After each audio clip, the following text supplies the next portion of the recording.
Hey guys, what's up? This is King Paul Mikes and welcome back to my vlog. So, kamusta na kayo guys? I know everyone is init na init pa rin since until ngayon is nandito pa rin tayo sa tinatawag na MECQ or the Modified Enhanced Community Quarantine, and marami pa rin ang restriction and marami pa rin tayong hindi pwedeng gawin.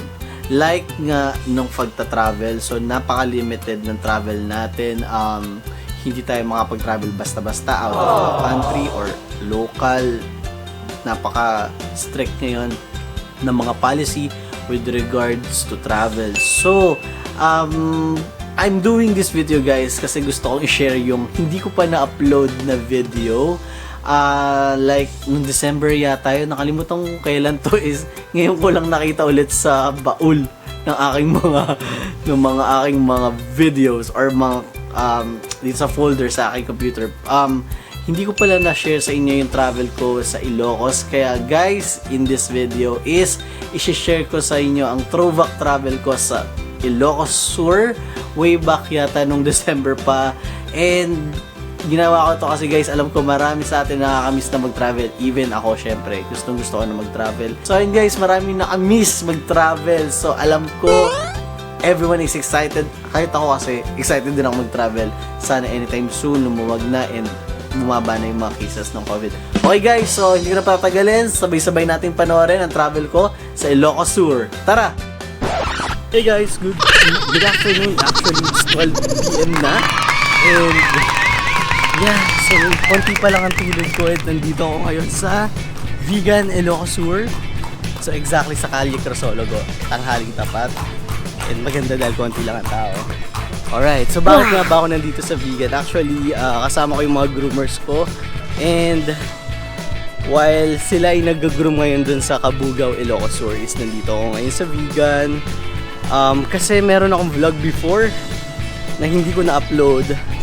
And ngayon is uulitin ko yung vlog.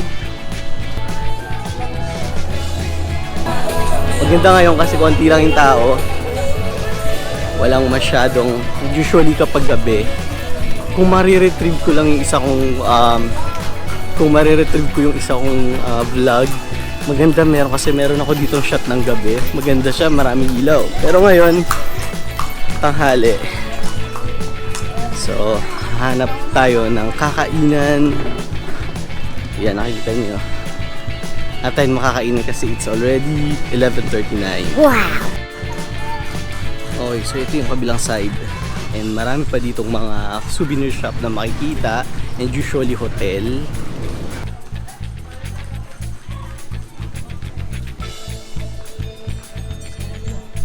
Okay, ayan. So tapos na tayo dito sa Kalye Crisologo, dito sa Ilocos Sur, Vigan.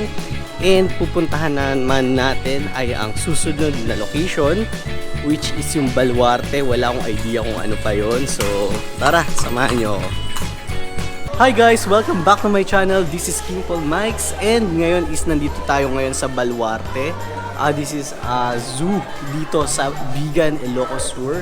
And ayan, ito actually nagbabayad tayo for the entrance. And ang price nila is for the safari adventure is 250 pesos.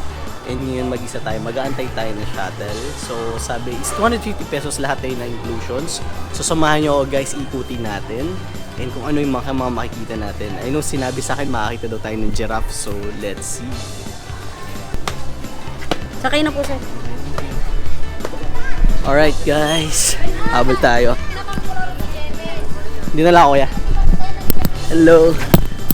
Ayan, nandito tayo sa unahan. Okay, start na tayo. Kuya, gano'ng katagal to?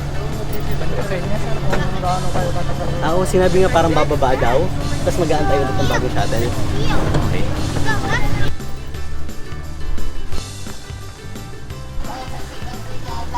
Ang cute. May mga ostrich guys. Ayun, may mga nakawala. Ang malilit na pony. Sasakay ngayon tayo sa shuttle para ikutin ang buong area or the zoo dito sa Baluarte. Ang first stop natin is the Safari Gallery. Okay, so papasok muna tayo sa loob at check natin kung ano yung makikita natin sa loob. Si Sinson Chabit. Alright? So, tingnan natin kung ano makikita natin. Wow! Okay, guys.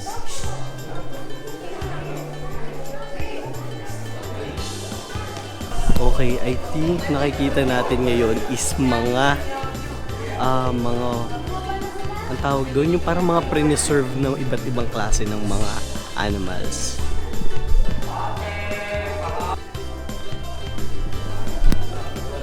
Wow, elephant. Oh, kita nyo? Sobrang laki. May hippopotamus. Oh, ba't? Ito siya, guys.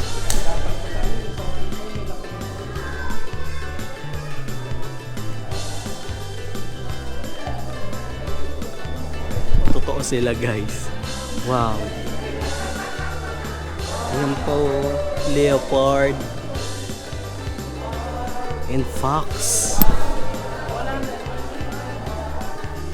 Nandito ngayon tayo sa loob ng safari gallery and nakikita naman natin nandito yung mga preserve ng mga iba't ibang klase ng animals. I think ito yung mga na-hunt ni Governor Chavit Singson, and I don't know kung ano pa yung ibang story about that, pero actually yan, nakikita nyo, this is a rhinoceros, this is a lion, so African lion, female and male, and hippopotamus at doon sa dulo, and itong mga wildcats to, and leopard, ayan, nakita nyo, and this is a fox, and syempre may brown bear, ayan, nakita nyo, brown bear, black bear pala, may black bear, and polar bear, ayun, polar bear, and ito pa, ang galing kasi para siyang yung nakikita nyo sa National Geographic, diba, yung water buffalo and lion. So kung nakikita nyo sa National Geographic, that's how they catch sa kanilang wild environment. So ayan, so lahat ng mga klase ng deer. Alright, tapos na tayo dito sa okay, so ibang group na to kasama. So kasi every station mag-aantay ka ng bagong shuttle. So pasok tayo sa B. Kita nyo zebra.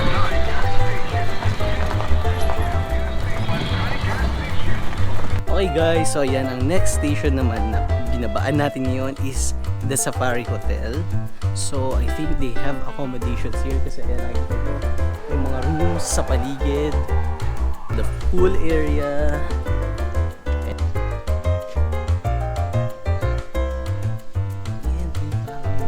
and also may parang mini lagoon.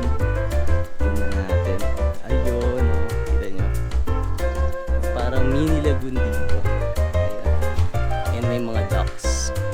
Ang init, grabe guys. So tignan tayo ng picture. Tapos na tayo sa Safari Hotel. And next naman natin pupuntahin is mga giraffe. Pasubli kami nakaharap. Pick-upan na din. Ano po?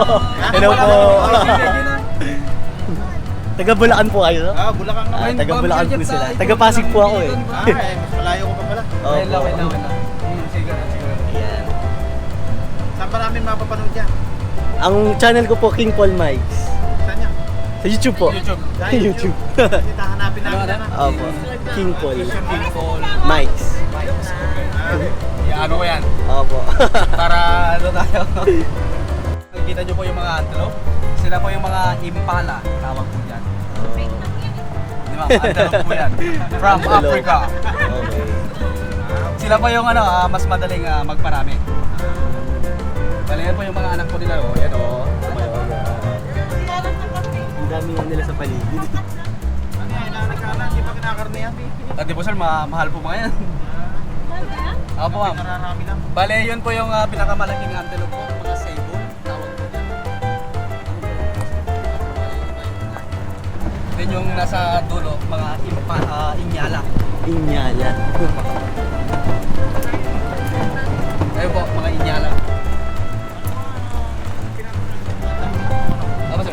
Feeds tsaka may dahon ng mga mais. Hindi pala kaya mabuhay mag-isa lumayan dyan. Hindi po sir. Pinapakain talaga. Napakain talaga. Okay guys, so yan, nandito na tayo sa next station. And ito daw ay close encounter sa mga giraffe. So, let's go! Ito na yung mga giraffe. Ayan. Ito na. Ngayon lang ako nakita ng giraffe ng malapitan. Ang taas, grabe. Ito nyo. Ayan sila. Wow!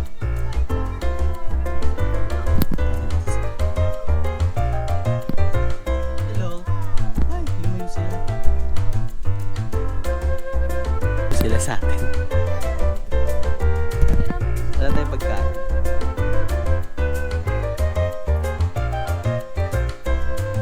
Pwede kaya ito? Ano pagkain nila? May pagkain. Ilan sila? Bilangin natin. 1, 2, 3, 4, 5, 6, 7, 8, 9, 10. More than 10. Nakatayo lang sila. Nag-iipon-ipon. Ayun o.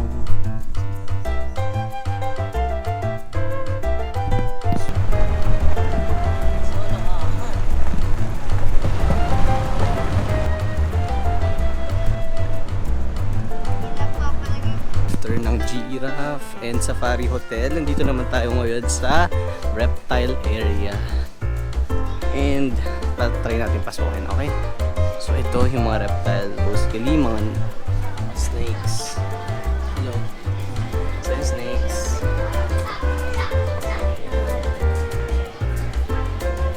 Snake. That's snake.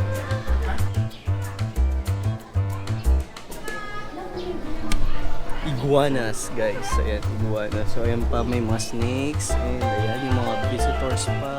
Okay guys, so ayan, nalibot na natin yung baluarte. So basically, nandito yung mga different animals na pag-aares. Syempre ni Governor Chavit Singson, may mga preserve and also meron din mga in-import syempre. Like for example, yung impala na sinabi ni Kuya kanina. So mahal daw yung mga meat nun.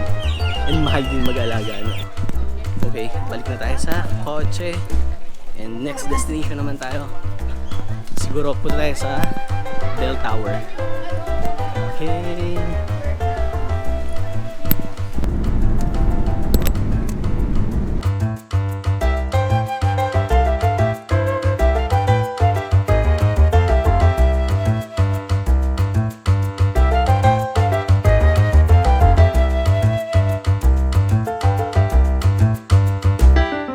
Dito naman tayo ngayon sa Bantay Bell Tower kung nakikita nyo sa likod ko. And ito yung Old Bantay Church dito sa Vigan. So, ayan. So, this is a Spanish colonial era na church and also the bell tower. So, nakikita nyo yun sa likod ko. And bago ka papasok is kailangan mo mag-register. So, we need to register first bago tayo pumasok. So, let's go! Oh, yes. Kubayad po ba? Donation. Donation lang po. Sige po. Mag-fill out muna tayo. Yung bell tower na luman. So itong Bantay Bell Tower is one of the iconic bell tower dito sa Ilocos. So this is very old. So this is established 1591. Katabi nga yung Bantay Church. So ayan. Ayan, papasok na tayo sa bell tower. So ayan siya guys, at yung pinaka-entrance. Papasok na tayo. Ayan, we're now standing in front of the bell tower of Santuario de Nuestra Señora de Caridad. So, kahit pasok na tayo, may ibang mga tao din.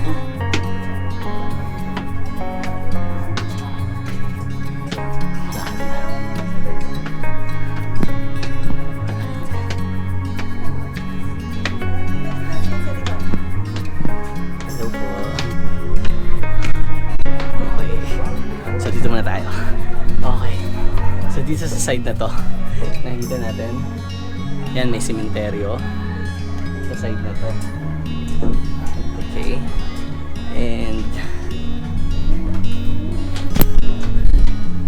dito naman sa kabilang side. Tingnan natin yung mga kanto-kanto. So dito, residence. Okay.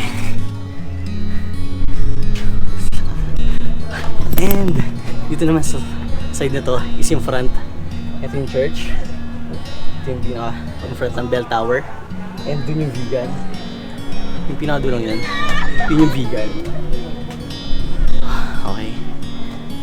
Next. Akit naman tayo sa mas mataas. Okay. So, bababa lang. Sige po. Baba muna tayo. Okay. So, yun. So, nandito tayo sa gitna. Akit tayo sa taas. Pero antay lang natin yung mga bumababa muna. Ayan. Sa gitna tayo ngayon. Make sure you're not against that.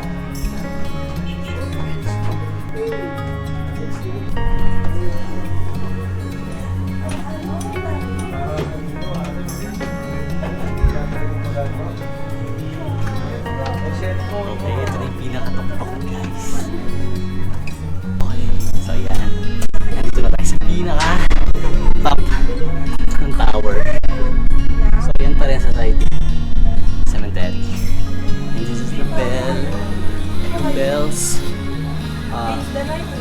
5 bells. So 1, 2, 3, 4, and 5. These are very old bells na. So unlike yung sa pangalawang level kanina, mas maraming parang window tong pinaka-top ng tower. So ayan. Ayun guys, so yan, tapos na natin. Naikot na natin yung ibang mga magagandang place dito sa Vigan Ilocos Sur. So yun lang yung mga napuntahan natin, yung Baluarte, yung Kalye Crisologo, and itong Bell Tower nga. So, I hope you enjoyed watching this video, and I hope nakatulong ako na magkaroon kayo ng idea sa mga susunod yung pupuntahan dito sa part ng north, sa Vigan, exactly, in Ilocos Sur. Marami pong pupuntahan dito, pero yun lang yung napuntahan natin. And kung may suggestion kayo na pupuntahan natin, or may question kayo, please don't forget to comment below. And if nagustuhan nyo ang aking video, please don't forget to click the like and share button and subscribe button. And ayun guys, so ayun, nakita tayo sa susunod na video ko. I hope you enjoyed watching this video, and see you on my next upload.